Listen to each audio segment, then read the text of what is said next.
सादर नमस्कार।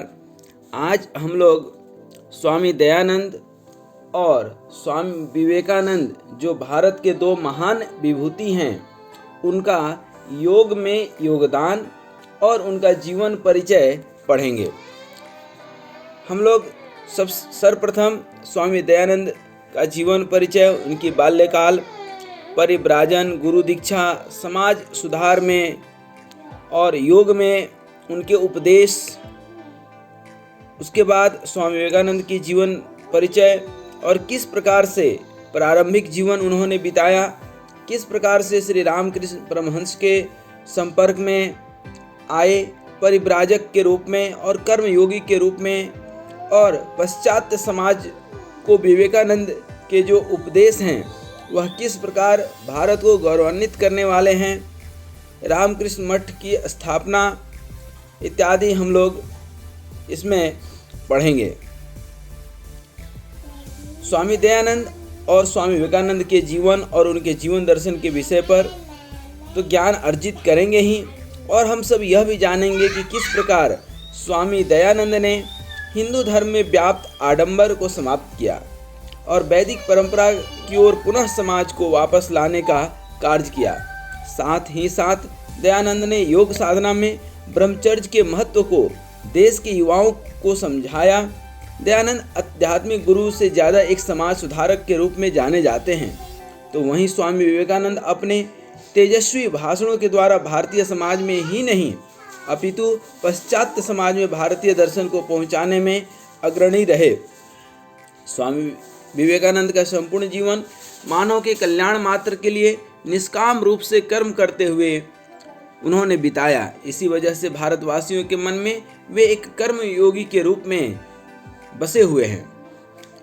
आज के अध्ययन के माध्यम से हम सब जानेंगे कि स्वामी दयानंद एवं स्वामी विवेकानंद ने अपने जीवन को किस प्रकार भारतीय दर्शन परंपरा के अनुकूल बनाया तथा किस प्रकार उन्होंने अपने जीवन को जीव मात्र की सेवा के लिए समर्पित कर दिया। इसी अध्ययन में यह भी जानने को मिलेगा कि स्वामी दयानंद और स्वामी विवेकानंद का जीवन किस प्रकार एक समग्र योगी का रहा। उनके जीवन का प्रत्येक पल योग के लिए समर्पित रहा। उनके जीवन की प्रत्येक घटना कर्मयोग, भक्ति योग और ज्ञान योग के उपदेशों से परिपूर्ण थी। अतः यह स्वाभाविक हो जाता है कि प्रत्येक योग साधक को स्वामी दयानंद और स्वामी विवेकानंद के जीवन से योग की शिक्षा और परंपरा का उपदेश प्राप्त हो।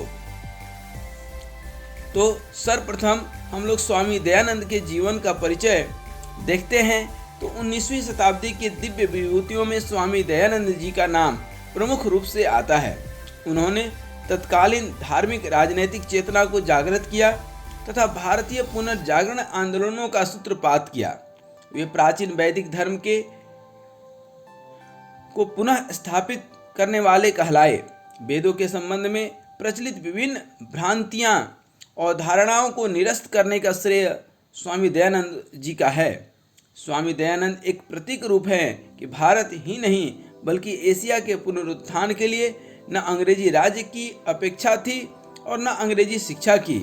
उसके लिए एक ऐसे व्यक्तित्व की आवश्यकता थी जो सबसे पहले अपनी अंतर्दृष्टि अपने देश, समाज, जाति तथा राष्ट्र के व्यापक सामूहिक जीवन की जड़ता, विडंबना और शोषण की गहराई से देख सके, उसके कारणों की ऐतिहासिक, यथार्थ तथा सांस्कृतिक खोज करने में समर्थ हो सके और अंततः अपनी विवेक दृष्टि से गतिरोध को दूर करके समाज को मौलिक सृजनशीलता से संचालित एवं प्रेरित करने में समर्थ हो सके। जब हम स्वामी दयानंद के बाल्यकाल का परिचय देखते हैं तो उसमें सबसे पहले स्वामी दयानंद जी का जन्म गुजरात के टंकारा नाम के एक नगर में सन 1824 में हुआ था। इनके पिताजी का नाम करसन था। ये एक उच्च कोटि के ब्राह्मण थे। ये परम शिव भक्त थे, इसलिए इन्होंने बालक का नाम मूल शंकर रखा। इनके पिता ने बाल्यकाल में ही उन्हें यजुर्वेद आदि वेद शास्त्रों का अध्ययन एवं धार्मिक संस्कारों को स्वयं सिखाया। ये बहुत ही कुशाग्र बुद्धि के थे। 5 वर्ष की अवस्था में इन्हें देवनागरी लिपि की शिक्षा दी गई। 14 वर्ष की आयु तक इन्होंने यजुर्वेद संहिताओं, व्याकरण के ग्रंथों का अध्ययन कर लिया था। इन दिनों इनके जीवन में एक घटना घटी जिसने इनके जीवन को पूर्ण रूप में बदल दिया। शिवरात्रि के दिन पिता के आदेश से इन्होंने व्रत रखा। रात्रि में समस्त परिवार ने शिवालय में जाकर जागरण किया। मध्य रात्रि तक सभी सो गए, किंतु बालक मूलशंकर शिव के साक्षात दर्शन की उत्सुकता के साथ जागते रहे। उस समय उन्होंने देखा कि वहां पर कुछ चूहे आए और शिवलिंग पर चढ़ाए प्रसाद को खाया और इधर उधर बिखेर दिया। इस घटना से बालक मूलशंकर के मन में विचार हुआ कि ये चूहों से अपनी रक्षा नहीं कर सके, इसलिए ये सच्चे शिव नहीं हो सकते, और इन्होंने घर आकर अपना व्रत तोड़ दिया। मूलशंकर की जिज्ञासा बढ़ती गई। इन्हीं दिनों इनकी छोटी बहन का देहांत हो गया। इन सब घटनाओं से इनके मन में वैराग्य उत्पन्न हो गया। तत्पश्चात इन्होंने परिव्राजन एवं गुरु दीक्षा, यहाँ पर सत्य की खोज में दयानंद पूरे देश में घूम घूम कर ज्ञान का संचय करने लगे, और अंत में किस प्रकार वे अपने जपने आध्यात्मिक गुरु से मिल पाए। इनके पिता इन्हें जमींदारी के मार्ग से लगाना चाहते थे, लेकिन इनकी रुचि दो ही कार्यों में थी, एक अध्ययन में संलग्न रहना, दूसरी मनन चिंतन में तल्लीन होना। इस वर्ष इनकी उम्र लगभग 19 वर्ष थी। धीरे धीरे समय व्यतीत होने लगा। इनके वैराग्य भाग से अवगत होकर इनके माता पिता ने मूलशंकर को इनकी इच्छा के विरुद्ध विवाह बंधन में बांधना चाहा। इसी बात को 2 वर्ष बीत गए। एक दिन 19 वर्ष की आयु में घर से बिना बताए ये सच्चे शिव की तलाश में वैराग्य भाव धारण करके निकल पड़े। पकड़े जाने के भय से ये जंगलों के रास्ते अज्ञात मार्ग की ओर बढ़ते गए। ठगों और साधु संतों के संपर्क होते होते मूलशंकर आगे बढ़ते गए। कुछ समय बाद वे एक ब्रह्मचारी के यहाँ पहुँचे जिनका नाम लला था। लला भक्त के घर उन्होंने एक नैष्ठिक ब्रह्मचारी बनने की प्रेरणा मिली, और तब मूलशंकर ने कसाय वस्त्र धारण किया। अब मूलशंकर शुद्ध चैतन्य ब्रह्मचारी बन गए। उन्होंने कुछ दिन सायले में रहकर उनसे योग शिक्षा भी ग्रहण की। घूमते घूमते शुद्ध चैतन्य अहमदाबाद के समीप कोट कांगड़ा नामक छोटे से नगर में पहुंचे। उन्होंने सिद्धपुर में होने वाले मेले के बारे में सुना। संतों के दर्शन की प्रबल इच्छा मन में लिए उसी ओर चले ही थे कि उनकी भेंट पूर्व परिचित बैरागी से हुई, जो कि इनके घर से पूर्णतः परिचित था। बैरागी द्वारा कही गई घर लौटने की बात को ठुकराकर ये मेले की ओर चल दिए। बैरागी द्वारा प्राप्त सूचना के एक दिन बाद इनके पिता ने इन्हें खोज लिया, जो इनकी तलाश में 4-5 सैनिकों को लेकर आए थे। पिता द्वारा जबरदस्ती इन्हें एक तंबू में बंदी की तरह निगरानी में रखा गया और घर लौटने की बात कही गई। यह बात सुनते ही ये एक दिन तंबू से भाग गए। फिर इनके पिता इन्हें नहीं ढूंढ पाए। वहां से भागने के बाद वे घूमते घूमते बड़ौदा पहुँचे। ब्रह्मानंद आदि संतों की संगत में ये पक्के वेदांती बन गए थे, लेकिन फिर भी इनकी प्यास अभी बुझी नहीं थी। वह विद्वानों और महात्माओं की तलाश में नर्मदा की ओर बढ़े। वहां से वे चनौत कल्याणी पहुँचे। वहां उन्होंने स्वामी पूर्णानंद सरस्वती जी से संन्यास की दीक्षा ली। अब मूलशंकर शुद्ध चैतन्य ब्रह्मचारी से सन्यासी होकर स्वामी दयानंद सरस्वती हो गए। इन्हें ज्वालापुरी और महात्मा शिवानंद गिरी नामक 2 परम योगी मिले, जिनसे उन्होंने क्रिया योग समेत पूर्ण योग विद्या सीखी। शिक्षा ग्रहण करने के बाद उन्होंने उन योगियों से मिलने की आज्ञा ली और हिमालय की यात्रा पर चल दिए। हरिद्वार, ऋषिकेश, टिहरी, श्रीनगर होते हुए स्वामी जी गंगा गिरी विद्वान के यहाँ रहते हुए रुद्रप्रयाग शिवपुरी पहुँचे। अनेक तीर्थ स्थानों की शोभा देखते हुए उखी मठ से वे आगे बढ़े। इन स्थानों में घूमने से स्वामी जी समाज में फैले हुए अंधविश्वास और रूढ़ियों से भी अवगत हुए, और उनके विरुद्ध ही उन्होंने पाखंड खंडिनी नामक पताका फहराई। स्वामी दयानंद सरस्वती उखी मठ से जोशी मठ पहुँचे। वहाँ महाराष्ट्रीय सन्यासियों के संपर्क में कुछ समय व्यतीत कर योग अभ्यास के कुछ नई क्रियाएं सीखकर वे बद्रीनाथ की ओर चल दिए। वहां पास की गुफाओं में सिद्ध पुरुषों के दर्शन की लालसा उनके मन में जागृत हुई। उनकी तलाश में वे पूरे दिन नदियों पहाड़ों को पार करते हुए जंगलों में भ्रमण करते रहे। कटीली झाड़ियों नुकीले पत्थरों की वेदना उन्हें सहनी पड़ी, लेकिन प्रयास निष्फल रहा। अंधेरा होने तक वे बद्रीनाथ के मंदिर लौट आए। दूसरे दिन वे रामपुर की ओर चल दिए। वहां वे रामगिरी नामक महात्मा से मिले, जो कि रात दिन कथा वार्ता करते हुए भी कभी अशांत नहीं होते थे। फिर वहां से काशीपुर होते द्रोण सागर चले गए। विभिन्न स्थानों में घूमते हुए स्वामी जी गढ़ मुक्तेश्वर पहुँचे।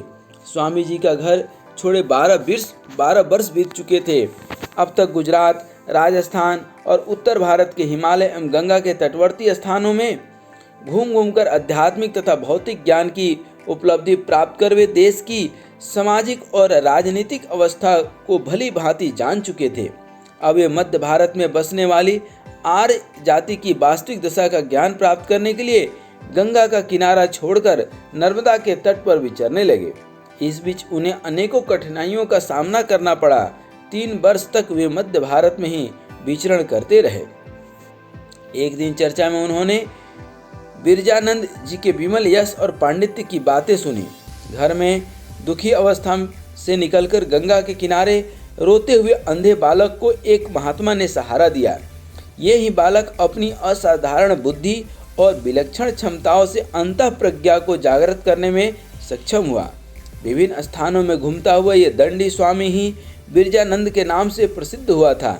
ऐसे ही अनोखे गुरु की सेवा में दयानंद जी कार्तिक सुदी संवत 1917 को उपस्थित हुए और अपनी ज्ञान प्राप्ति की इच्छा व्यक्त की। दंडी स्वामी ने कहा, जब तक अनार्स पद्धति का परित्याग नहीं होगा तब तक आर्ष ग्रंथों का महत्व और मर्म समझा नहीं जा सकेगा।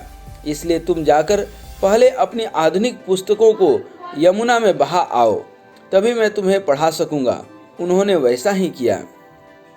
स्वामी जी हर प्रकार से एक आदर्श शिष्य थे।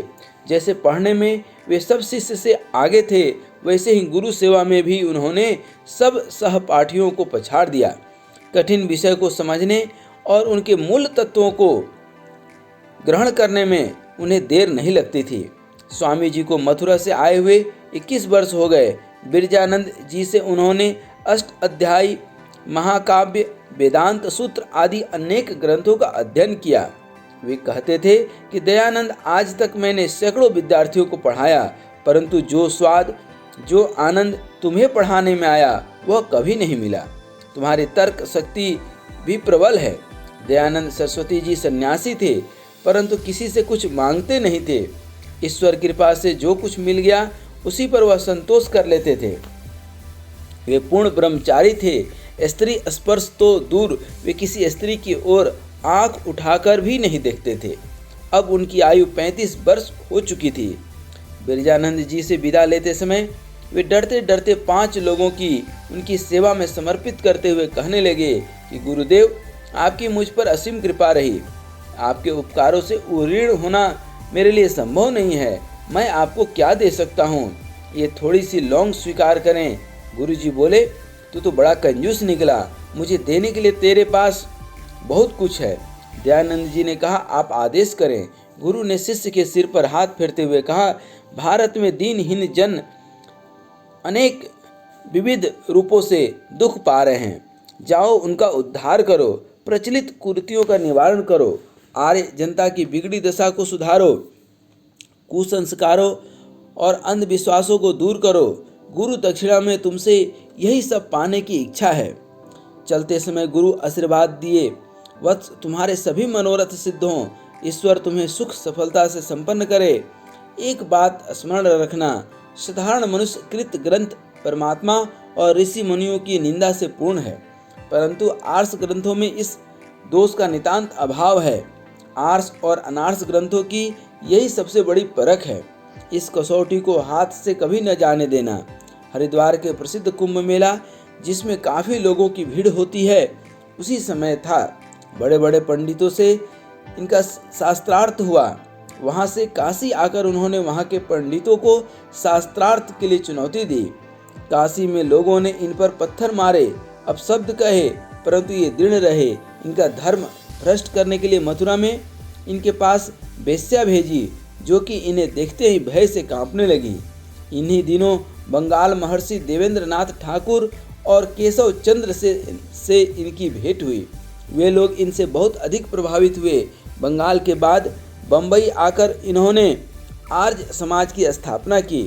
पंजाब में व्याख्यान देते समय इन पर पत्थर फेंके गए, परंतु इन्होंने कहा कि जो लोग आज मुझ पर पत्थर फेंक रहे हैं, वे ही एक दिन मुझ पर फूलों की बारिश करेंगे।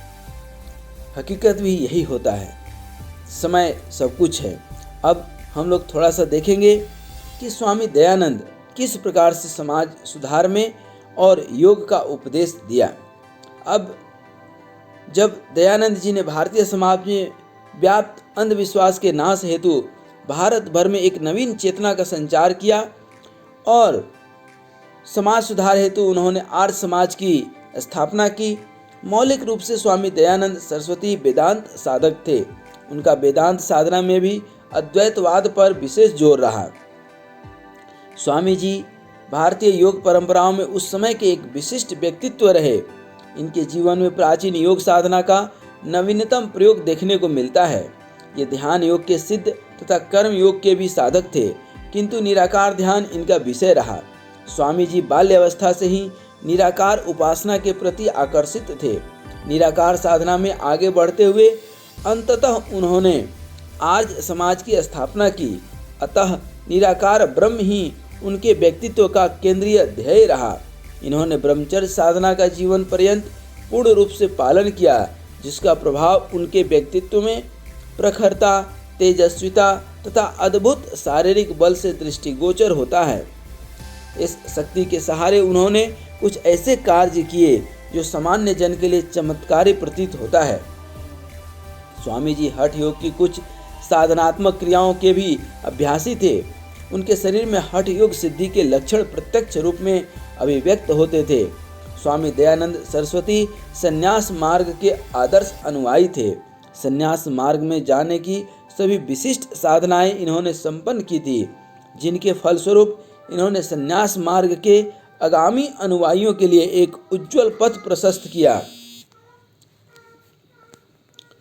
जगह जगह घूमते हुए स्वामी जी जनता से ये भी कहते थे कि अपनी भलाई चाहते हो तो नीच ऊंच, छोटे बड़े इत्यादि भेद और द्वेष भाव को त्याग कर संगठित हो जाओ। वेद की शिक्षा पर चलो और सदाचारी बनकर एक सर्वव्यापक और सर्वशक्तिमान निराकार ब्रह्म की उपासना करो। स्वामी जी पौराणिक दंत कथाओं को नहीं मानते थे।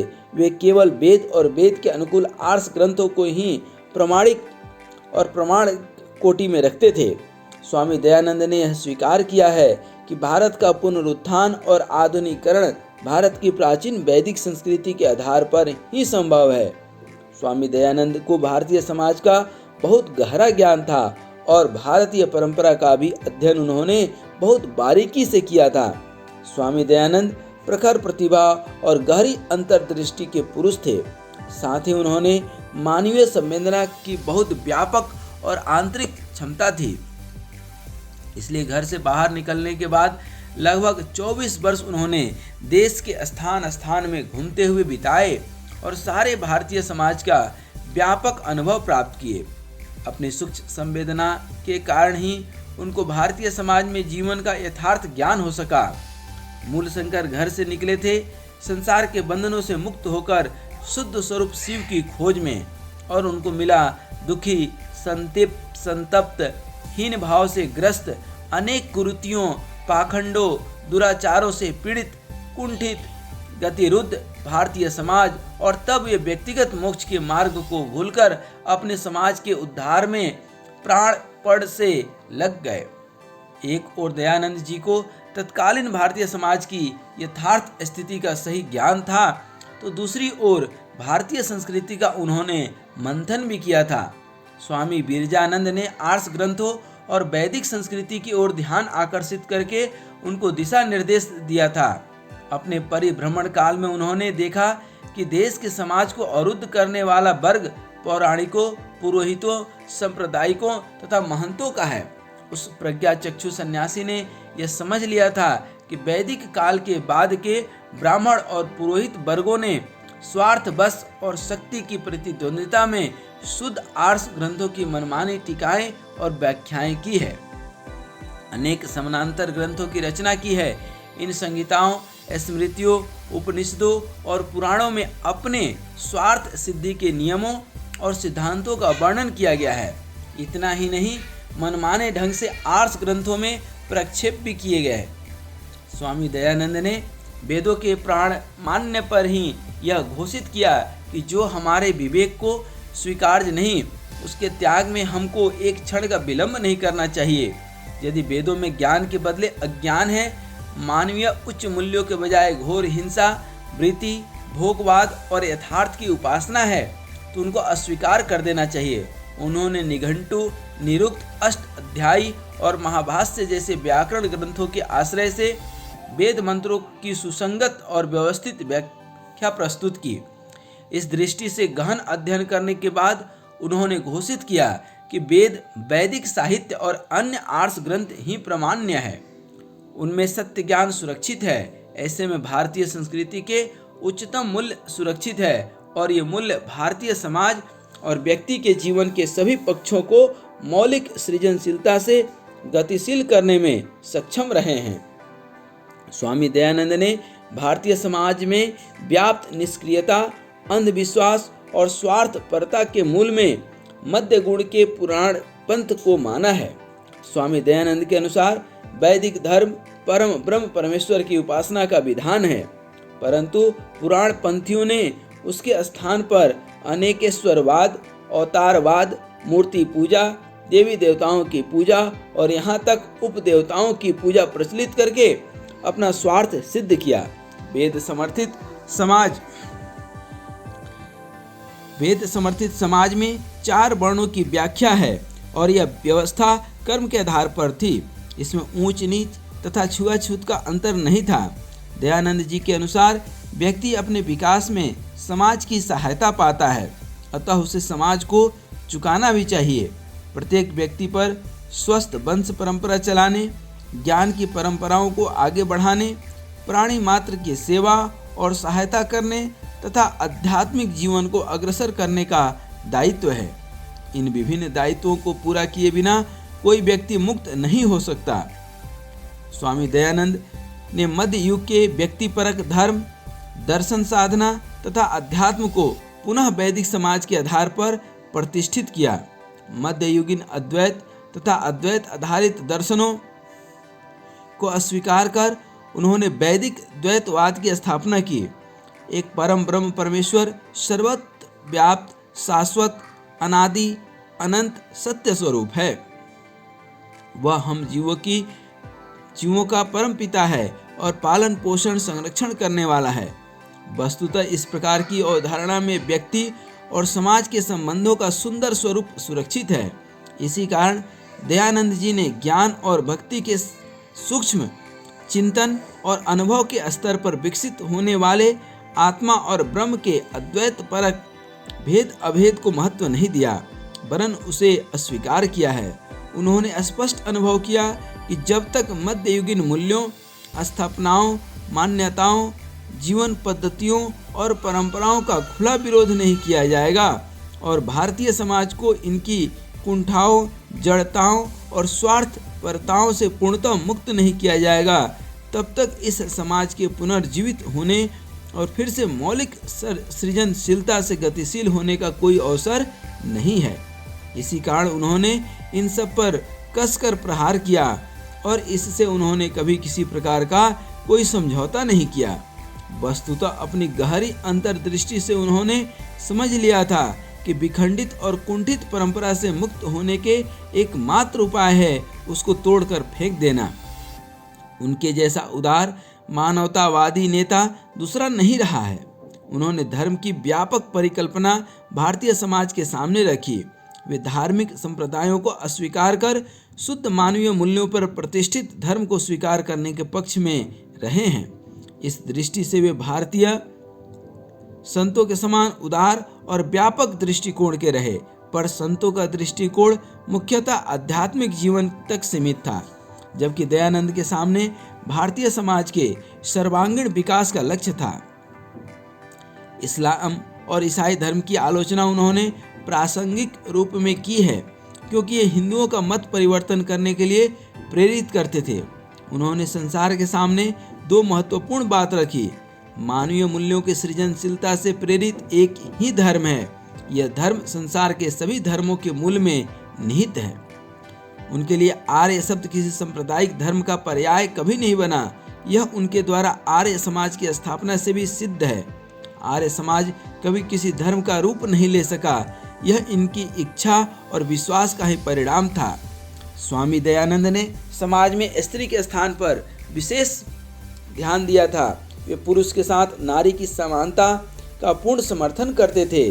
भारतीय समाज की हीन अवस्था का एक महत्वपूर्ण कारण उनके अनुसार यह भी था कि इस समाज में नारी का सम्मानपूर्ण स्थान नहीं रह गया है।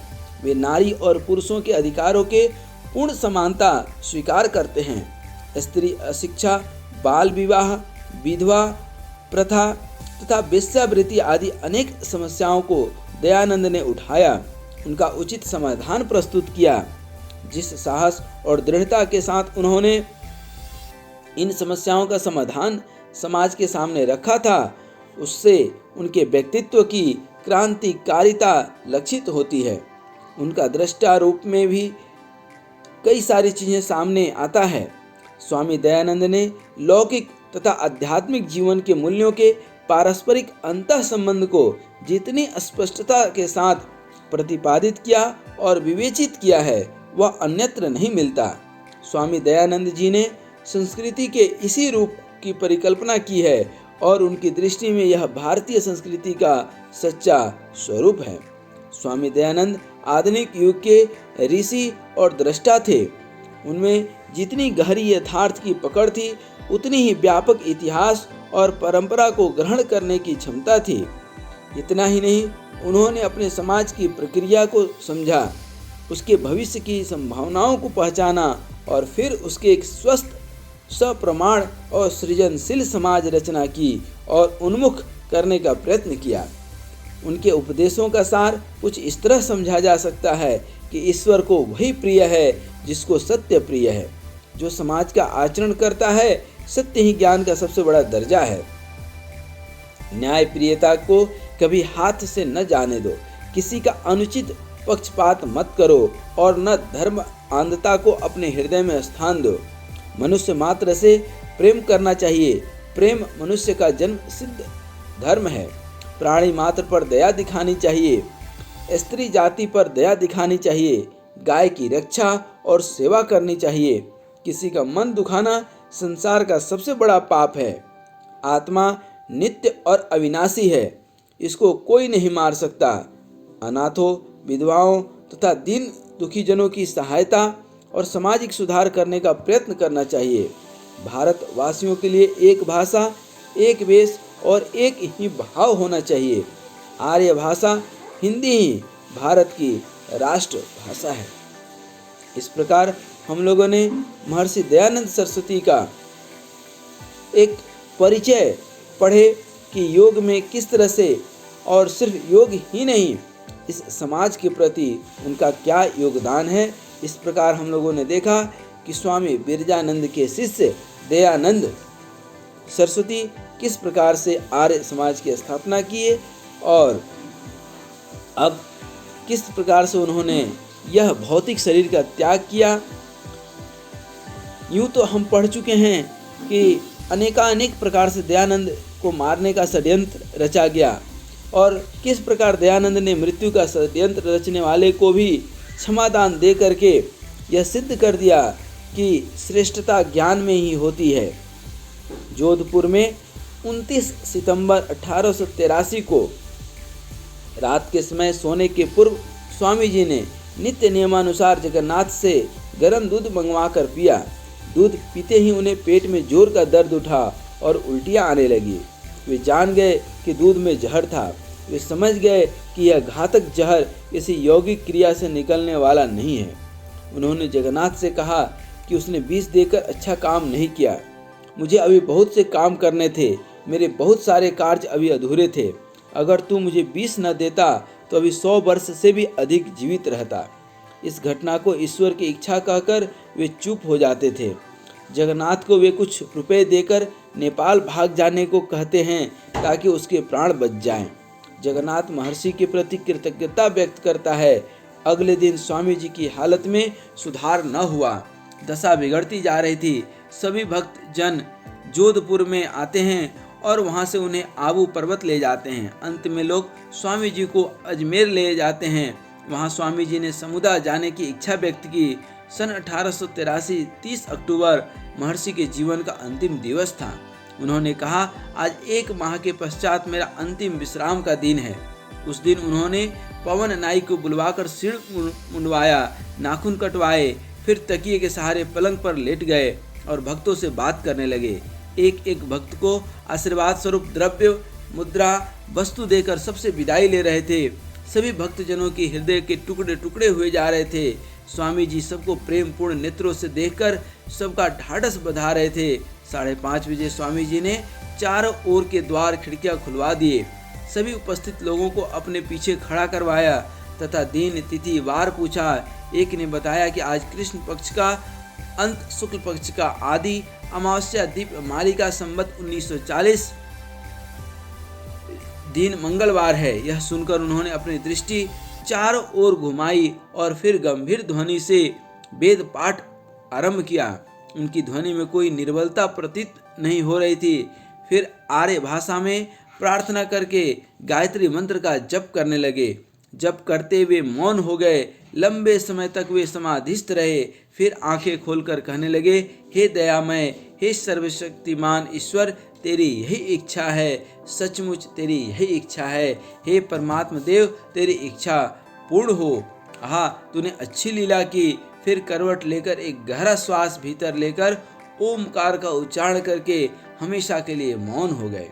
इस प्रकार आर्त भारत के भाग्य का भानु दयानंद कार्तिक अमावस्या संवत 1940 मंगलवार शाम 6 बजे एकाएक काल कराल रूप अस्तांचल की ओट में हो गया, अर्थात वह जो है यह भौतिक शरीर त्याग गए और उनका वह चित्त, चिंतन, नित, नूतन और सनातन आत्मा उस परमात्मा में समा गई। इस प्रकार यह स्वामी दयानंद सरस्वती का जीवन परिचय और किस तरह से उन्होंने इस संसार से विदा ली हम लोगों ने देखा।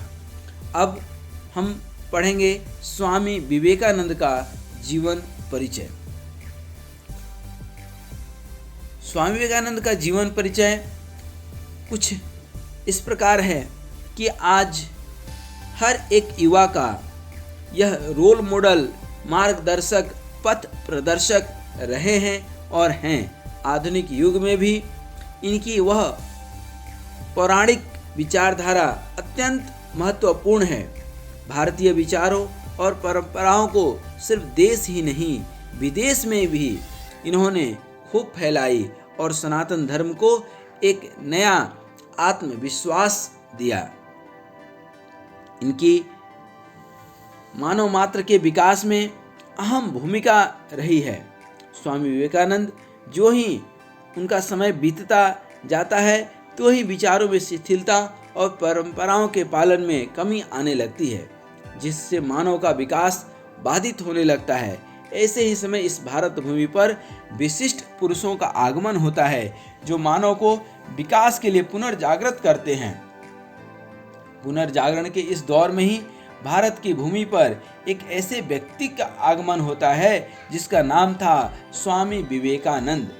उनके जन्म आदि के विवरण पर हम चर्चा करेंगे। यहाँ पर हमारा उद्देश्य स्वामी विवेकानंद का विशेष परिचय स्पष्ट करना है। जिस समय स्वामी विवेकानंद का भारत भूमि पर शुभ आगमन हुआ उस समय पूरा राष्ट्र स्वतंत्रता के प्राप्ति के लिए छटपटा रहा था। भारत के सभी राज्यों से कुछ विशेष राष्ट्र नेता राष्ट्र के नागरिकों को राष्ट्रभक्ति के लिए प्रेरित कर रहे थे। वहीं दूसरी ओर कुछ ऐसे भी व्यक्ति थे जो स्वतंत्रता के इस संग्राम से अलग भारतीय जनमानस में आध्यात्मिक प्रवृत्ति के उत्थान के लिए कार्य कर रहे थे। स्वामी विवेकानंद इन्हीं राष्ट्र संतों के अग्रदूत के रूप में भारतीय समाज को आध्यात्मिक पथ पर प्रेरित कर रहे थे। बंगाल की भूमि को धन्य करते हुए यह महामानव पूरे विश्व को धन्य कर गया।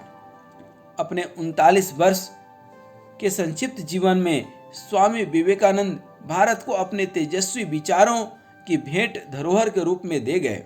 आपको यह जानकर आश्चर्य होगा कि विवेकानंद के प्रारंभिक जीवन की शुरुआत एक साधारण सामाजिक परिवेश से शुरू हुई थी। उनके जीवन में वे सभी कष्ट आए जो एक सामान्य व्यक्ति के जीवन में प्रायः आते हैं। युवावस्था में आते ही उनके पिता का देहांत हो गया और तभी से विवेकानंद के जीवन का संघर्ष प्रारंभ हो गया। संन्यास से पूर्व विवेकानंद का नाम नरेंद्र था। यह नरेंद्र नाम का बालक कुशाग्र बुद्धि से संपन्न और एकाग्र चित्त प्रवृत्ति का था। शिक्षा के क्षेत्र में नरेंद्र खेलकूद और व्यायाम पर भी शिक्षा के क्षेत्र में प्रबल रहने के साथ साथ खेलकूद और व्यायाम पर भी पूरा ध्यान दिया करते थे। परंतु ये तो सामान्य बुद्धि के बालकों के गुण हैं। नरेंद्र तो विशिष्ट बालक थे, अतः उसमें कुछ विशिष्ट गुण भी थे। नरेंद्र बाल्यावस्था से ही ध्यान सिद्ध थे। जिस उम्र में बच्चों का मन अति चंचल होता है, उस उम्र में नरेंद्र स्थिर होकर ध्यान किया करते थे। नरेंद्र की बहुमुखी प्रतिभा का एक प्रमाण संगीत में उनकी अभिरुचि भी थी। उन्होंने संगीत वाद्य एवं स्वर दोनों पर अपनी पकड़ को मजबूत किया हुआ था। इसके लिए उन्होंने एक मुसलमान शिक्षक से हिंदी, उर्दू और फारसी के अनेक भक्ति मूलक गाने सीखे। नरेंद्र के पिता एक प्रतिष्ठित वकील थे, साथ ही एक सम्मानित भारतीय। अतः नरेंद्र पर अपने पिता का बहुत अधिक प्रभाव था। वह अपनी जिज्ञासाओं के समाधान के लिए हमेशा अपने पिता से प्रश्न किया करते थे। जैसे एक बार उन्होंने अपने पिता से पूछा, पिताजी मुझे जगत में कैसे रहना उचित है? तब नरेंद्र के पिता ने उत्तर दिया, कभी किसी की बात पर विस्मित न होना। पिता के द्वारा दिया गया यह उत्तर नरेंद्र के जीवन का सिद्धांत बन गया और आजीवन वह बिना विस्मित हुए सत्य की खोज करते रहे। समय बीतने के साथ ही साथ नरेंद्र की शिक्षा का स्तर भी बढ़ता गया और उन्होंने उच्च शिक्षा हासिल करने के लिए बीए में दाखिला ले लिया। किंतु विधाता के कालचक्र के अनुसार इसी समय नरेंद्र के पिता का देहांत हो गया। जीवन के इस भौतिकवादी संघर्ष के बीच ही नरेंद्र की मुलाकात उनके गुरु श्री रामकृष्ण देव से हुए। यही वह दिवस था जब नरेंद्र न रह करके विवेकानंद बनने के मार्ग पर चलने को प्रशस्त हुआ। यह पल मानो ऐसा था जैसे एक आध्यात्मिक नदी का संगम आध्यात्मिक के सागर से हो गया हो। नरेंद्र रामकृष्ण देव में और रामकृष्ण देव नरेंद्र में मानो समा गए। यहीं से नरेंद्र की विवेकानंद रूपी महामानव के बनने की शुरुआत होती है। समकालीन योगियों की साधना एवं साधनात्मक जीवन आधारित इस अध्ययन में श्री रामकृष्ण परमहंस के शिष्य और भारतीय अध्यात्म जगत के महान प्रणेता 18वीं सदी में अवतरित भारतीय संस्कृति, अध्यात्म दर्शन एवं योग विद्या के उज्जवल नक्षत्र स्वामी विवेकानंद के योग जीवन की चर्चा की जा रही है। इसके अंतर्गत स्वामी जी के जीवन का अद्योपांत संक्षिप्त परिचय, उनके योग जीवन तथा यौगिक व्यक्तित्व का अध्ययन किया जा रहा है।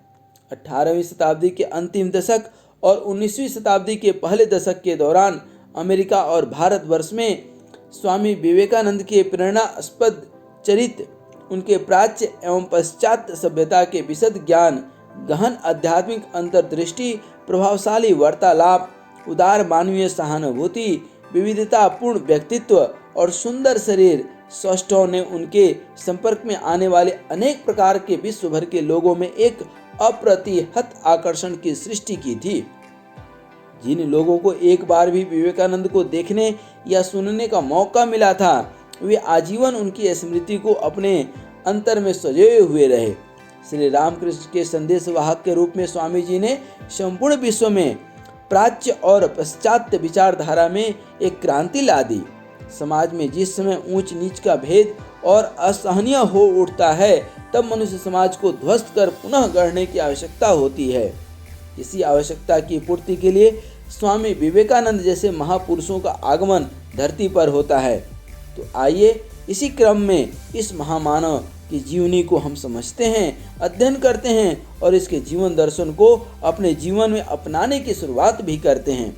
विवेकानंद के आह्वान पर हम सभी विवेकानंद बनने का प्रयास करते हैं। स्वामी विवेकानंद का जन्म कलकत्ता के सिमुलिया मोहल्ले में 12 जनवरी 1863 ईस्वी में प्रातः 6:49 में हुआ था। हिंदू पंचांग के अनुसार उस दिन पूरे भारत में मकर संक्रांति का पर्व मनाया जा रहा था। स्वामी विवेकानंद की माता भुवनेश्वरी देवी ने वाराणसी के प्रसिद्ध वीरेश्वर शिव के मंदिर में पुत्र प्राप्ति का आशीर्वाद मांगा था, जिससे उन्हें पुत्र रत्न की प्राप्ति हुई। इससे प्रभावित हो भुवनेश्वरी देवी ने अपने पुत्र का नाम वीरेश्वर रख दिया, किंतु बालक का नाम कर्ण नरेंद्र दत्त के रूप में हुआ। प्रेम से संबंधी उन्हें नरेन कहते थे, परंतु उनकी माता उन्हें बीले नाम से संबोधित करती थी। नरेंद्र के पिता विश्वनाथ दत्त कोलकाता उच्च न्यायालय में अधिवक्ता थे। वकालत से विश्वनाथ दत्त की अच्छी आय होती थी, अतः उन्होंने अपने घर में विलासिता की आवश्यकताओं की पूर्ति कर रखी थी।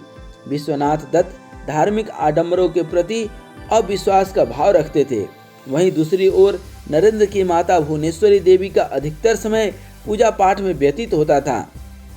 रामायण और महाभारत में उनकी विशेष रुचि थी, अतः वे नरेंद्र को भी इन दोनों महाग्रंथों की कहानियां सुनाया करती थी। यह हम पहले भी बता चुके हैं कि नरेंद्र बाल्यावस्था से ही ध्यान सिद्ध बालक थे। जब वह आंख मूंदते थे तो उन्हें अपनी भवों के बीच निरंतर परिवर्तनशील रंगों का एक ज्योति बिंदु दिख पड़ता था, जो निरंतर विस्तृत होता जाता था। एक बार उन्हें ध्यान में दिव्य पुरुष के दर्शन हुए। बाद में विवेकानंद ने उन्हें बुद्ध का दर्शन बताया था। 6 वर्ष की आयु में नरेंद्र को प्राथमिक विद्यालय में प्रवेश दिलाया गया, किंतु विद्यालय का माहौल अच्छा न होने के कारण नरेंद्र के माता पिता ने उनकी शिक्षा दीक्षा की व्यवस्था घर पर कर दी। शीघ्र ही नरेंद्र ने अपनी कुशाग्र बुद्धि का परिचय देते हुए संस्कृत, व्याकरण एवं अन्य भाषाओं पर अपनी पकड़ मजबूत कर ली। 1870 ईस्वी में नरेंद्र जब 7 वर्ष के हुए तो उनका नाम उच्च विद्यालय में लिखा दिया गया। यहाँ पर भी अपने बुद्धि कौशल से उन्होंने अपने सहपाठियों और गुरुजनों को मोहित कर दिया। उन्होंने विद्यालय में ही अपने साथियों के साथ मिलकर एक नाटक कंपनी और एक व्यायामशाला की स्थापना की तथा अपने मित्रों के साथ तलवार चलाना, कुश्ती लड़ना तथा नाव चलाना जैसे अन्य मेहनतकश खेल सीखे। उनके मित्र उनके साहस, सच्चाई एवं सरलता की सराहना किया करते थे। नरेंद्र बचपन से ही अंधविश्वास से दूर थे।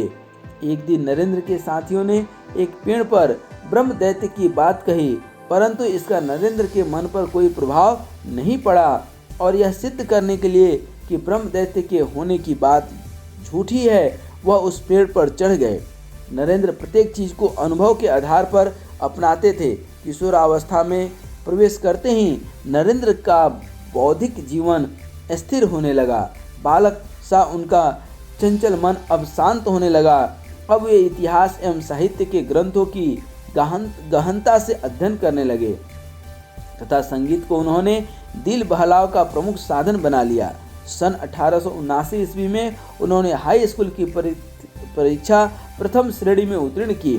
उच्च शिक्षा के लिए 1879 ईस्वी में नरेंद्र ने कलकत्ते के प्रेसिडेंसी कॉलेज में दाखिला लिया। फिर 1 वर्ष बाद उन्होंने स्कॉटिश जनरल मिशनरी बोर्ड द्वारा स्थापित जनरल असेंबली इंस्टीट्यूशन में दाखिला ले लिया। यही संस्था बाद में स्कॉटिश चर्च कॉलेज के नाम से प्रसिद्ध हुआ। इस कॉलेज में प्रथम 2 वर्षों में उन्होंने पाश्चात्य तर्कशास्त्र का अध्ययन किया। फिर वे पाश्चात्य दर्शन तथा यूरोप के प्राचीन एवं अर्वाचीन इतिहास का गहन अध्ययन करने लगे। उनकी स्मरण शक्ति अद्भुत थी। ग्रीन द्वारा लिखित अंग्रेजी का इतिहास उन्होंने मात्र 3 दिन में समझ लिया। आपको यह जानकर आश्चर्य होगा कि कॉलेज के प्राचार्य तथा अंग्रेजी साहित्य के प्रधान अध्यापक हिस्टी साहब ने नरेंद्र की प्रशंसा में कहा कि नरेंद्र एक वास्तविक प्रतिभाशाली युवक है। मैंने दूर दूर तक की यात्रा की है, परंतु ऐसी प्रतिभा एवं संभावनाओं वाला लड़का कहीं भी नहीं मिला। यहाँ तक कि जर्मन विश्वविद्यालय के दर्शन के छात्रों में भी कोई नहीं दिखा। वह जीवन में निश्चय ही कुछ कर दिखाएगा।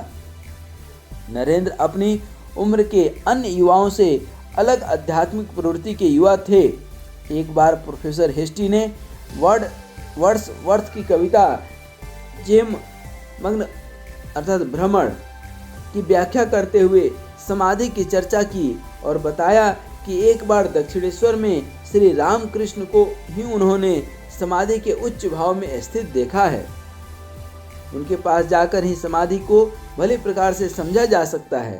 प्रोफेसर हेस्टी के इस कथन को सुनते ही नरेंद्र के मन में मानो एक तूफान उमड़ पड़ा और वे श्री रामकृष्ण परमहंस से मिलने के लिए निरंतर प्रयत्न करने लगे।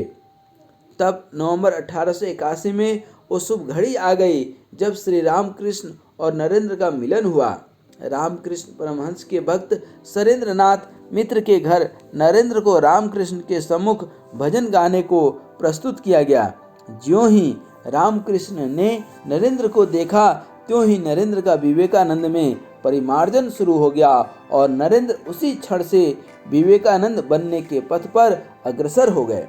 इस विराट वट वृक्ष के छांव में नरेंद्र ने असीम आध्यात्मिक उपलब्धियों को प्राप्त किया। अब हम लोग श्री रामकृष्ण और विवेकानंद के मिलन का सार संग्रह पढ़ेंगे। इस गुरु शिष्य के दिव्य संबंध पर प्रकाश डालने के साथ ही स्वामी विवेकानंद प्रारंभ से ही जिज्ञासु प्रवृत्ति के थे, ऐसा हम लोग समझ चुके हैं। स्वामी जी के ऊपर ब्रह्म समाज का काफी प्रभाव पड़ा था। फलतः वे आध्यात्मिक विकास के लिए एक के बाद दूसरे धार्मिक व्यक्ति से मिलते रहे, पर किसी ने उनकी जिज्ञासा शांत न की। स्वामी विवेकानंद के मन में विचारों का द्वंद्व चल ही रहा था कि उनके जीवन में एक महापुरुष का उदय हो गया, जिसे संसार रामकृष्ण परमहंस के नाम से जानता है। एक बार नरेंद्र अर्थात स्वामी विवेकानंद के प्रधानाचार्य विलियम हेस्टी कक्षा में विलियम वर्ड्सवर्थ की कविता को पढ़ा रहे थे। कविता का सार बताते हुए मिस्टर हेस्टी ने बताया कि दक्षिणेश्वर में रामकृष्ण ने अपनी साधना, लगन, त्याग और तपस्या से ईश्वर का साक्षात्कार कर लिया है। युवक नरेंद्र स्वभाव से जिज्ञासु थे, अतः उन्होंने निश्चय कर लिया कि वे दक्षिणेश्वर जाएंगे और श्री रामकृष्ण परमहंस से साक्षात्कार करेंगे। 1881 में अपने कुछ साथियों के साथ स्वामी जी दक्षिणेश्वर पहुँचे तथा उन्होंने श्री रामकृष्ण के दर्शन किए। यह मिलन उनके जीवन का संक्रांति काल था। जब नरेंद्र रामकृष्ण से मिले तो रामकृष्ण ने अपने ओज, तप और साधना के बल से नरेंद्र की आध्यात्मिक साधना को तुरंत पहचान लिया और कहा कि मैं जानता हूँ आप स्वयं नारायण के अवतार हैं, जिन्होंने मानवता का उद्धार करने के लिए इस पृथ्वी पर जन्म लिया है। नरेंद्र भी श्री रामकृष्ण के व्यवहार को देखकर आश्चर्यचकित हो गए, क्योंकि उनके चेहरे से ऐसा प्रतीत होता था कि वे विक्षिप्त हैं। नरेंद्र ने श्री रामकृष्ण जी से पूछा कि क्या आपने ईश्वर का साक्षात्कार कर लिया है? तब श्री रामकृष्ण देव ने भी तेजस्वितापूर्ण वाणी में उत्तर देते हुए कहा, हाँ, मैंने ईश्वर का साक्षात्कार कर लिया है, जैसे मैं तुम्हारे साथ बात कर रहा हूँ। इस उत्तर से नरेंद्र प्रभावित हुए, पर रामकृष्ण को देखकर उन पर विश्वास नहीं कर सके। कुछ समय बाद जब नरेंद्र दोबारा दक्षिणेश्वर गए, तब श्री रामकृष्ण ने उन्हें स्नेह से पुकारा और अपने पास बिठाया। नरेंद्र को लगा कि परमहंस के स्पर्श मात्र से उनके भीतर एक नई अनुभूति पैदा हुई है। पिता के देहांत के बाद घर की सारी जिम्मेदारी नरेंद्र के ऊपर आ गई, लेकिन नरेंद्र ने अपना धैर्य नहीं छोड़ा। विपत्तियों से जूझते हुए परिवार के दिन बीतने लगे। एक दिन निराश होकर नरेंद्र श्री रामकृष्ण से मिलने दक्षिणेश्वर पहुँचे और असीम विश्वास के साथ कहा कि महाराज, मेरी माँ और भाई बहनों को कुछ अन्न खाने को मिल सके, इसके लिए आप अपनी काली माता से कुछ अनुरोध कर दीजिए। श्री रामकृष्ण ने कहा, अच्छा, आज मंगलवार है, आज रात को काली मंदिर में जाकर माँ को प्रणाम करके तू जो कुछ मांगेगा माँ तुझे वही देगी। नरेंद्र ने सोचा कि श्री रामकृष्ण की जगन माता क्या चीज है। इसकी भी आज परीक्षा कर देखनी चाहिए। रात का प्रथम पहर बीत जाने के बाद वे काली मंदिर की ओर चले और उन्होंने अपने मन में सोचा कि आज श्री रामकृष्ण की कृपा से मेरे परिवार के कष्टों का अंत होगा। तभी उन्होंने देखा कि जगदम्बा के प्रताप से मंदिर आलोकित है तथा पत्थर की मूर्ति होकर जगदम्बा माँ अपने वास्तविक रूप में आकर हाथ फैला दिए और स्नेह का वरदान दे रही है। यह अद्भुत रूप देखकर नरेंद्र सब कुछ भूल गए और भक्ति में विलीन होकर माँ से प्रार्थना करने लगे, माँ मुझे विवेक दो, वैराग्य दो, ज्ञान दो, जिससे माता मैं तुम्हारी कृपा से सदा ही तुम्हें देख सकूं। नरेंद्र मंदिर से लौट गए। श्री रामकृष्ण के पूछने पर क्या मांगा, उन्हें अपने पूर्व संकल्प का स्मरण हो आया। वे श्री रामकृष्ण के आदेश पर पुनः मंदिर गए, लेकिन दूसरी बार और तीसरी बार भी वे अपने मुंह से कुछ न बोल पाए और न ही संसारिक सुख की प्रार्थना कर सके, क्योंकि नरेंद्र का तो जन्म से ही वैराग्य की ओर झुकाव था।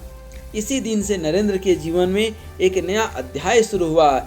एक दिन रामकृष्ण ने अपने युवा शिष्यों को संन्यास देने का संकल्प किया और शुभ दिन देखकर गेरुआ वस्त्र प्रदान किया। एक दिन सांझ काल के समय ध्यान करते नरेंद्र अप्रत्याशित रूप से निर्विकल्प समाधि में डूब गए। काफी देर पर समाधि टूटने पर उन्होंने अनुभव किया कि उनका मन उस स्थिति में संपूर्ण रूप से कामना शून्य था, पर एक अलौकिक शक्ति उन्हें उनकी इच्छा के विरुद्ध बाह्य संसार में उतार कर ला रही थी। नरेंद्र ने अनुभव किया कि उन्हें संसार में लोक मंगल के लिए कार्य करना है। अपने महाप्रयाण से 3 दिन पूर्व रामकृष्ण परमहंस ने नरेंद्र को स्पर्श करते हुए कहा कि आज मैंने अपना सर्वस्व तुझे दे दिया है, मैं फकीर बन गया हूँ। उस समय रामकृष्ण के स्पर्श मात्र से नरेंद्र को समाधि के आनंद की अनुभूति हुई। यह वह अनुभूति थी जिसे नरेंद्र वर्षों से प्राप्त करना चाहते थे। अब वह नरेंद्र न होकर स्वामी विवेकानंद हो गए।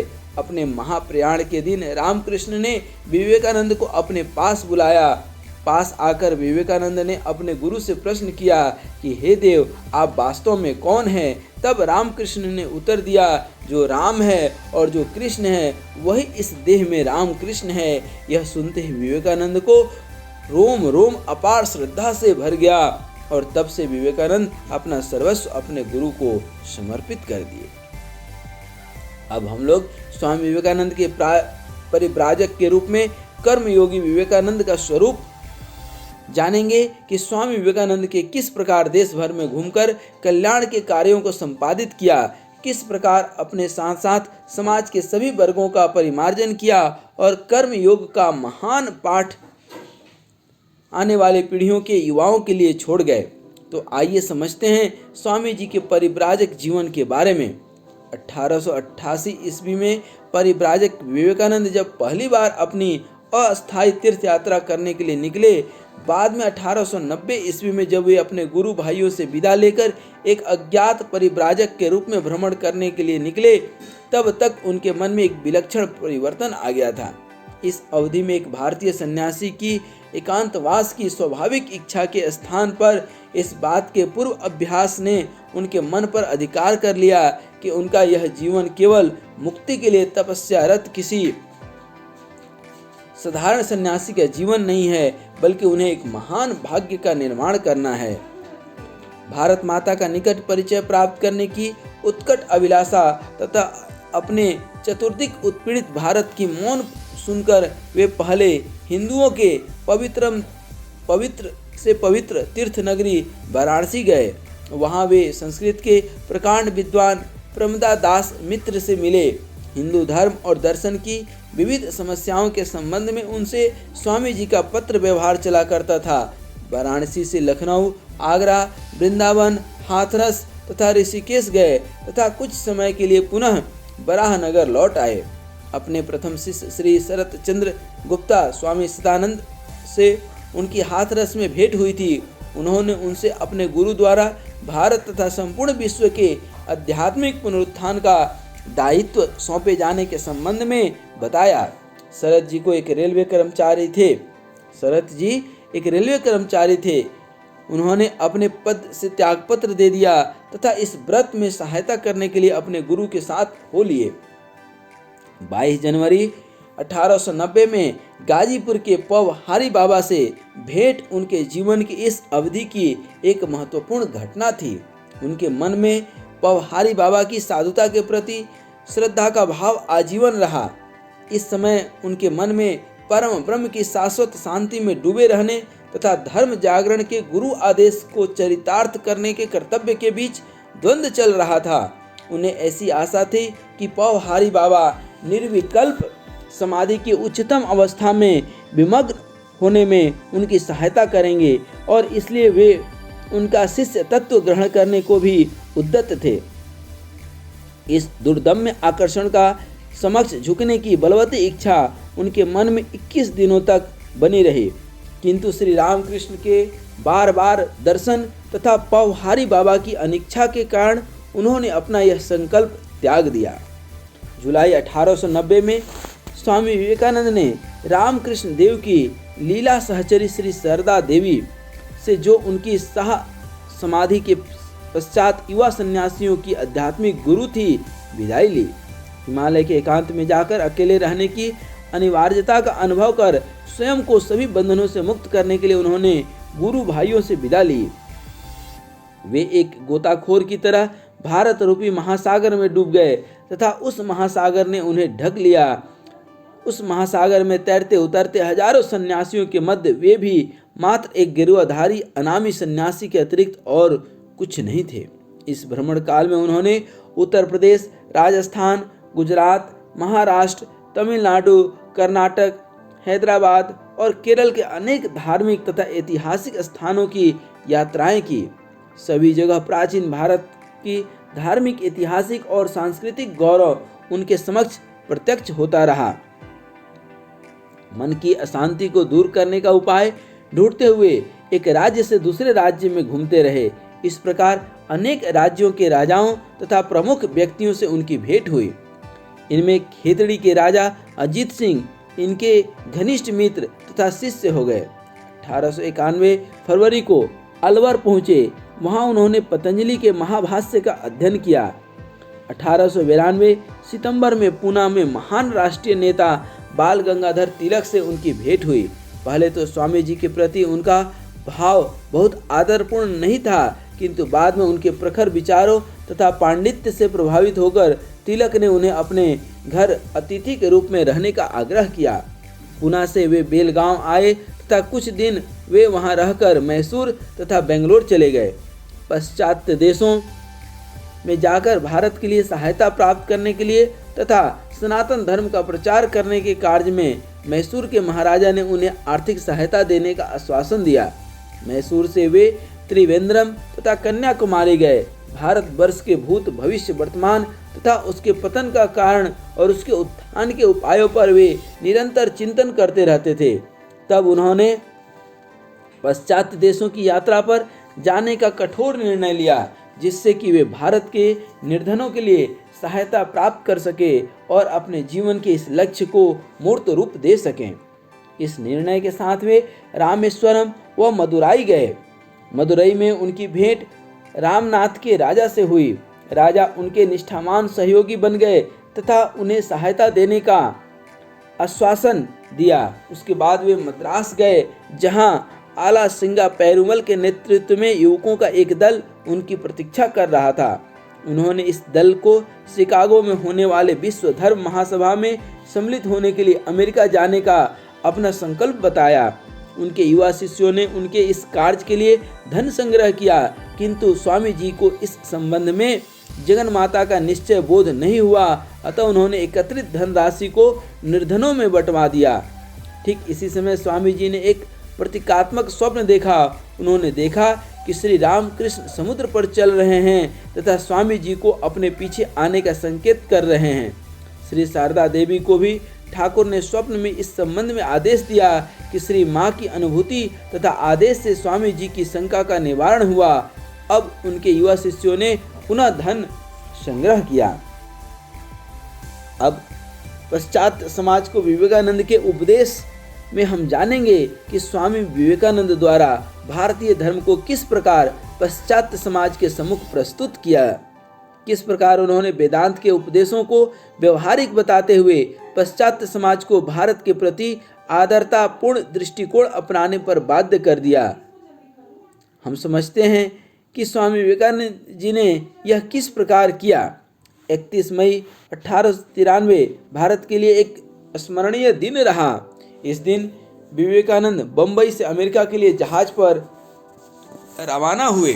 11 सितंबर 1893 को स्वामी जी धर्म महासभा में शामिल हुए। धर्म महासभा में स्वामी जी बड़ी मुश्किलों के बाद पहुंच पाए। 8 इंस्टीट्यूट का विशाल सभा भवन लगभग 7000 लोगों से खचाखच भरा हुआ था, जो इस देश के सर्वश्रेष्ठ संस्कृति का प्रतिनिधित्व करते थे। देश विदेश के कोने कोने से विद्वान वहां इकट्ठे हुए। सभी अपने मतों एवं धर्म के अनुकूल बातें बढ़ा चढ़ा कर रहे थे। स्वामी जी ने इसके पूर्व इतनी प्रबुद्ध तथा विशाल सभा को संबोधित नहीं किया था। वे एकदम घबरा गए।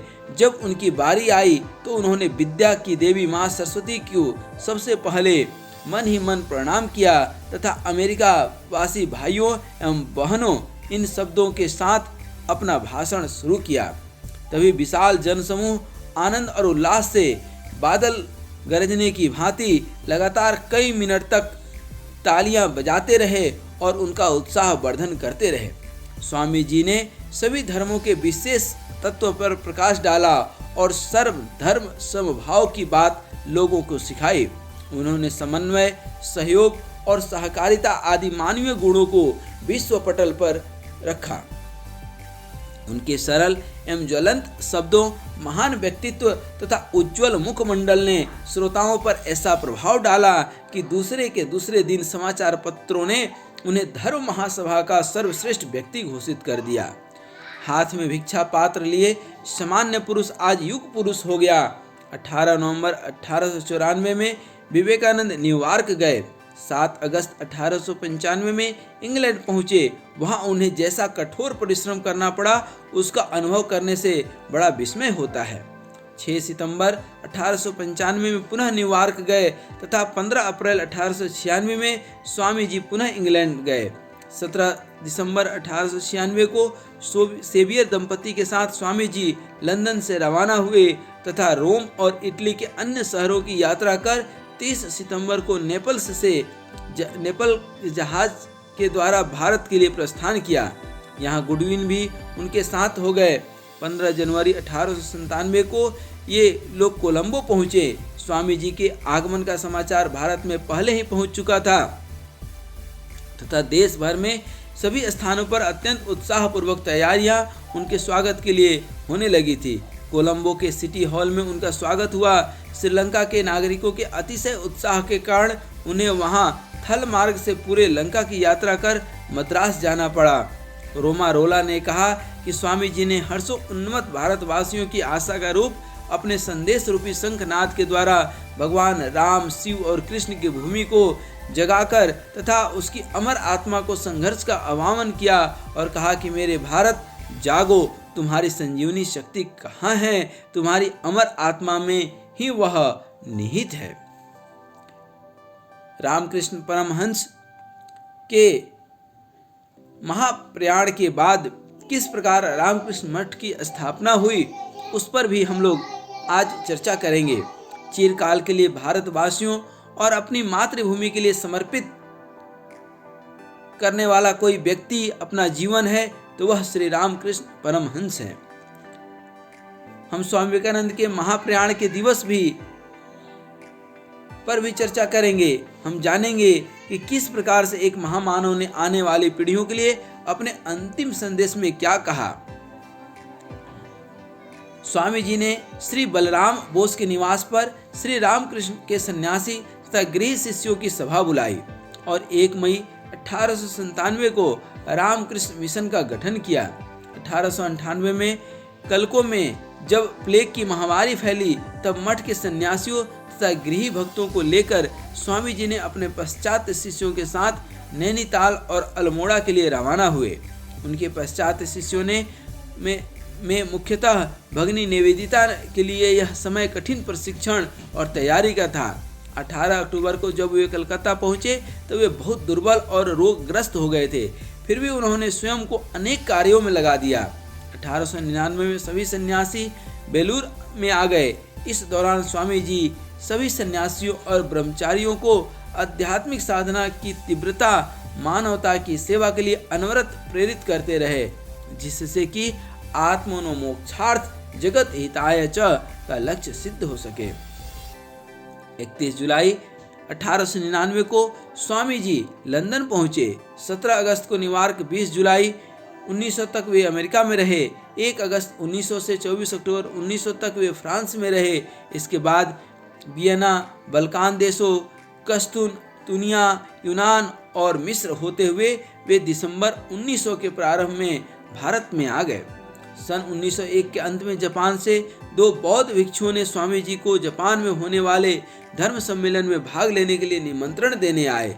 स्वामी जी उनका निमंत्रण स्वीकार तो न कर सके, किंतु उनके साथ वे बोधगया, वाराणसी गए। वाराणसी में उन्होंने देखा कि कुछ युवक उनकी प्रेरणा से दरिद्रों की सेवा में जुट गए हैं। यह देखकर उन्हें बड़ी प्रसन्नता हुई। उन युवकों द्वारा प्रारंभ किया गया यही कार्य भविष्य में रामकृष्ण सेवा आश्रम वाराणसी के रूप में परिवर्तित हुआ। स्वामी जी को अपने महाप्रयाण का आभास हो गया था। अंतिम दिनों में उनके विशेष अर्थपूर्ण तथा शुद्ध उद्देश्य थे। वे कहा करते थे कि विशाल वृक्ष के तले छोटे पेड़ों को पनपने का अवसर नहीं मिल पाता। स्वामी विवेकानंद दिसंबर 1900 के आरंभ में भारत लौट आए, लेकिन वहां से आकर अस्वस्थ रहने लगे। फिर वे धर्म प्रचार, समाज सेवा और जन कल्याण के कार्यों में अंत तक लगे रहे, जब तक विश्व के लोग उनको समझ पाते। स्वर्ग से उनके पास एक दिव्य शक्ति का आगमन हुआ, जो 4 जुलाई 1902 दिन शुक्रवार को स्वामी जी महासमाधि में प्रविष्ट हो गए।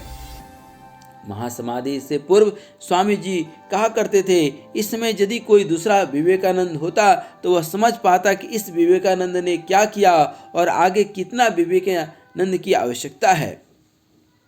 आज हम लोगों ने स्वामी दयानंद सरस्वती के साथ साथ स्वामी विवेकानंद के जीवन परिचय तो पढ़े, अब स्वामी विवेकानंद द्वारा रचित ग्रंथों का अवलोकन करें। स्वामी जी ने स्वयं तो ग्रंथ कम लिखे थे, लेकिन उन्होंने भाषण देश और विदेशों में काफ़ी दिए थे। उन भाषणों में भारतीय वेदांत दर्शन की पूर्ण व्याख्या मिलती है। स्वामी जी के भाषणों में भारत की विभिन्न समस्याओं तथा उनके समाधान के लिए विचार भी मिलते हैं। उन्होंने देश तथा विदेश से अपने मित्रों को बहुत से पत्र लिखे थे, जिनमें देश के लिए कार्य करने तथा देश को ऊंचा उठाने के लिए प्रेरणा रहती थी। स्वामी विवेकानंद जी ने निम्नलिखित ग्रंथ स्वयं लिखे थे। उत्तिष्ठित जागृता, मेरे गुरुदेव, परिव्राजक, 3 ग्रंथ उनके स्वयं के लिखे हुए हैं। उपरोक्त ग्रंथों के अलावा उन्होंने विभिन्न विषयों पर जो भाषण दिए थे वे भी संकलित रूप में प्रस्तुत है। इन व्याख्यान मालाओं के अंतर्गत कर्मयोग, भक्ति योग, आधुनिक भारत, पूर्व एवं पश्चिम वेदांत का रहस्य आदि विषयों का समावेश है। स्वामी विवेकानंद जी ने जो पत्र लिखे थे तथा उन्हें जो पत्र प्राप्त हुए उनका संग्रह भी पत्रावली नामक पुस्तक में है। स्वामी विवेकानंद के योग परक उपदेशों का सार यदि हम ध्यान दें तो स्वामी विवेकानंद द्वारा जो उपदेश दिए गए उनमें योग किस प्रकार समाहित था यह भी जानेंगे, तथा हम यह भी जानेंगे कि उन्होंने इन उपदेशों को किस प्रकार अपने जीवन में अपनाया और युवाओं को प्रेरित किया कि वो भी अपना जीवन मानव कल्याण के लिए समर्पित करें। तो आइए जानते हैं स्वामी विवेकानंद के इस पहलू को। ऊपर की ओर देखना और ऊपर तथा पूर्णता की खोज करना, इसे ही मोक्ष कहते हैं। जितनी जल्दी कोई मनुष्य ऊपर उठने लगता है उतनी ही जल्दी वह मोक्ष की ओर उन्मुख होता है। वास्तव में मोक्ष का मार्ग सत्य साधना है, योग साधना है, जीवन का लक्ष्य है अथवा मोक्ष की प्राप्ति। लेकिन जब तक मनुष्य स्वयं में ब्रह्म की होने की अनुभूति प्राप्त नहीं कर लेता वह मोक्ष प्राप्त नहीं कर सकता। इस सिद्धि को प्राप्त करने के अनेक मार्ग हैं। योग को 4 वर्गों में कर्मयोग, भक्ति योग, राजयोग व ज्ञान योग में विभक्त किया जा सकता है। इनमें से प्रत्येक बाह्य सिद्धि का परोक्ष मार्ग है। ये योग विभिन्न स्वभाव के लोगों के अनुकूल होते हैं। अतः योग की सभी प्रणालियों का लक्ष्य मनुष्य के हृदय में विद्यमान अविद्या को हटाना और आत्मा को उसके वास्तविक स्वरूप में फिर से स्थापित कर देना है। स्वामी जी के अनुसार कर्म योग का अर्थ है मौत के मुंह में बिना तर्क वितर्क किए सबकी सहायता करना। भले ही तुम लाख बार ठगे जाओ पर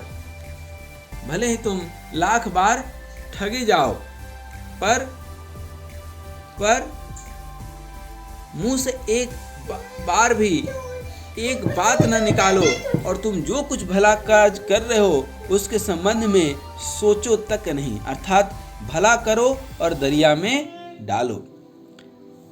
योग का दूसरा तत्व है भक्ति योग। भक्ति अथवा पूजा किसी भी रूप में मनुष्य के लिए सबसे अधिक सरल, सुखद और स्वाभाविक मार्ग है। स्वामी जी कहते हैं भक्ति का अवलंबन ईश्वर है।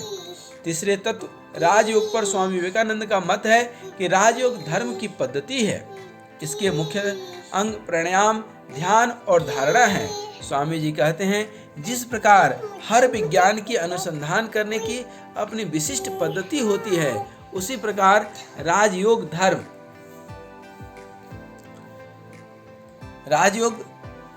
के लिए यह धर्म भी एक पद्धति है। राजयोग पर स्वामी जी का विचार अत्यंत विशिष्ट और व्यवहारिक है, जिसे राजयोग नामक उनकी पुस्तक में देखा जा सकता है। योग का चौथा तत्व ज्ञान योग है। ज्ञान योग 3 अंगों में विभक्त किया जा सकता है, जिसमें पहला है कि इस लक्ष्य का श्रवण की आत्मा ही एकमात्र वास्तविक है और सब माया सापेक्षता है। दूसरा, इसके दर्शन पर सभी दृष्टिकोणों से मनन। तीसरा, सारे तर्क वितर्क को वर्जित करके सत्य की अनुभूति प्राप्त होती है, इस बात के निश्चय से कि ब्रह्म सत्य है और सब मिथ्या है।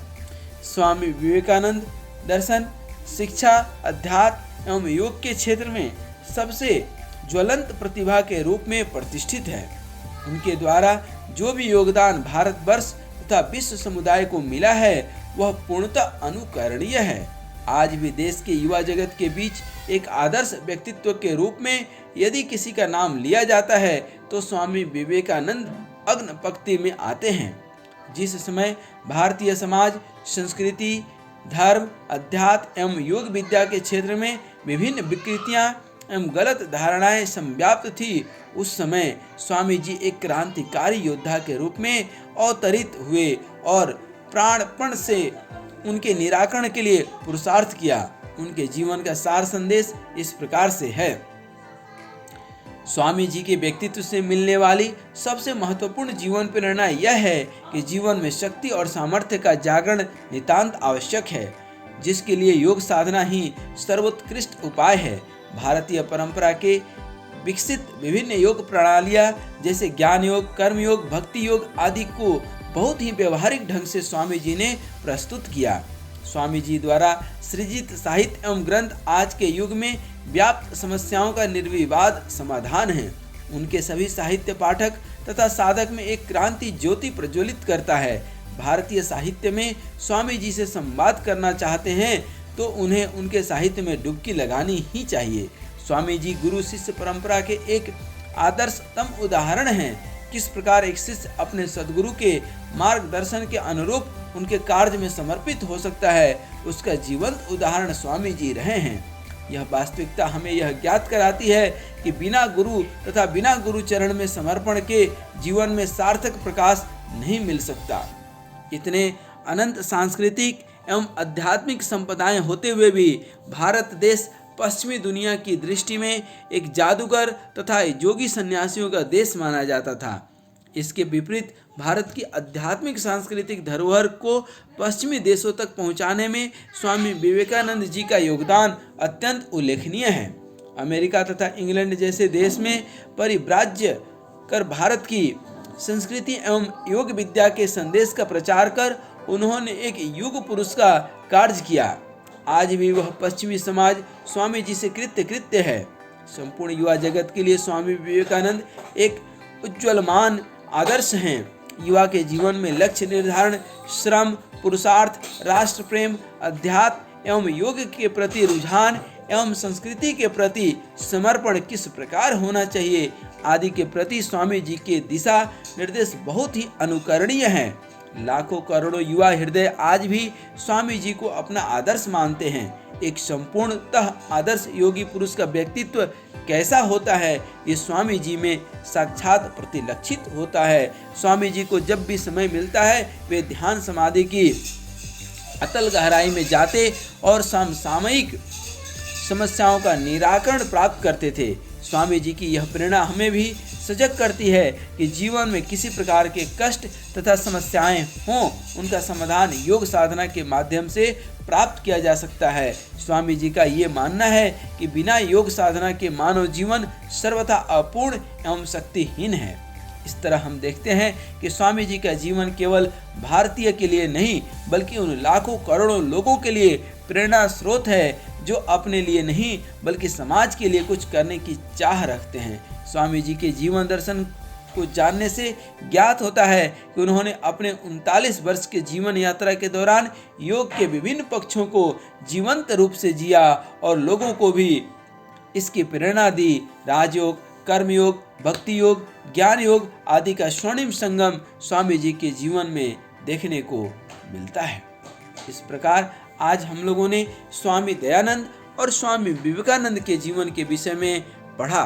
ये दोनों ही महापुरुष योग के साथ साथ समाज के उत्थान के लिए भी जाने जाते हैं। जहाँ दयानंद ने वेदों के प्रचार प्रसार के साथ धार्मिक कुरीतियों और अंधविश्वास पर कुठाराघात किया और आर्य समाज नामक एक व्यवस्थित संस्था की स्थापना कर वैदिक ज्ञान विज्ञान का प्रचार प्रसार किया, वहीं स्वामी विवेकानंद ने देश ही नहीं विदेशों में भी भारतीय ज्ञान का प्रसार किया।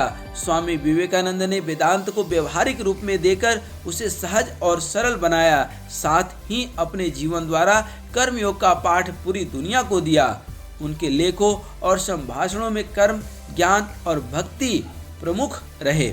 उनके उपदेशों का एक सार यही था कि सदैव ईश्वर भक्ति में लीन रहते हुए निष्काम कर्म करना चाहिए, जिससे ज्ञान का प्राप्ति होगी और मनुष्य अपने चरम लक्ष्य मोक्ष को प्राप्त कर सकेगा। स्वामी विवेकानंद का एक काम जो दोनों में समानता रखता है वह है ज्ञान के साथ साथ समाज के उस वर्ग को अंधविश्वास और सामाजिक बुराइयों से दूर करना जो बरसों से ऐसे बंधनों से बंधा हुआ है। स्वामी विवेकानंद और दयानंद दोनों ही योगियों ने इस धरा पर रहते हुए तो मानव का कल्याण किया ही, अपितु अपने जाने के बाद भी मानव कल्याण के कार्य को रुकने नहीं दिया। जहां दयानंद ने आर्य समाज के द्वारा यह कार्य किया, वहीं स्वामी विवेकानंद ने श्री रामकृष्ण मिशन के द्वारा यह कार्य संपादित किया। दोनों ही योगी भारत ही नहीं अपितु समस्त विश्व अथवा समस्त प्राणी मात्र के लिए कल्याण का मार्ग लेकर के आए। आज श्री रामकृष्ण मिशन भी बहुत ही सफलतापूर्वक अपने समाज सुधार में सहयोग प्रदान कर रहा है और आर्य समाज भी सहयोग प्रदान कर रहा है। उत्तिष्ठत, जागृत, उठो और जागो और तब तक मत रुको जब तक अपने लक्ष्य को जो है प्राप्त न कर लो। ऐसा स्वामी विवेकानंद का जो है आदेश है, ऐसा उनका जो है परामर्श है। अतः आज हम लोगों ने स्वामी दयानंद सरस्वती और स्वामी विवेकानंद को बड़े ही जो है तल्लीनता के साथ, बड़े ही आदर्श के साथ, बड़े ही सावधानी के साथ हम लोगों ने पढ़ा।